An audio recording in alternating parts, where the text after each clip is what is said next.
Sitten mä näytän teille vielä kuinka tämä tikkaapeli toimii. Tikkaapeli tosiaan napaisuus pitää aina vaihtaa. Sitten laitetaan tikkaapeli kiinni. Tikissähän pitää käyttää sitten tosiaan sitä kaasua, eli puhdasta argonia. Ja tämä on tosiaan lift-tikki, eli täällä ei ole nappisytytystä. Täällä on pelkkä kaasu, eli kaasuhan on auki, kiinni. Ja lift-tikkihän toimii sillä lailla, että se viedään tuonne kappaleeseen kiinni ja nostetaan takaisin ylös. Katsotaan. Eli tää on nyt sitten autohommissa aika hyvä värkki. Ja sitten lähdetään tikkaamaan.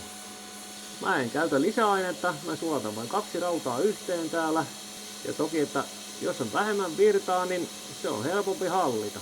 Toki tämä on vähän hitaampaa. Mä teen semmoista pientä pyörivää liikettä tässä.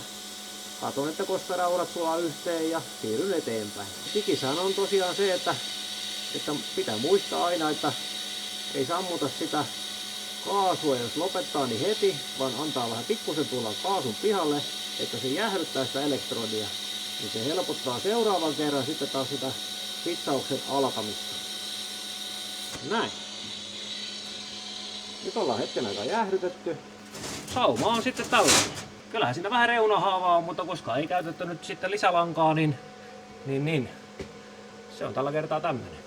Rosterit saa hitsattua, normiraudat saa hitsattua.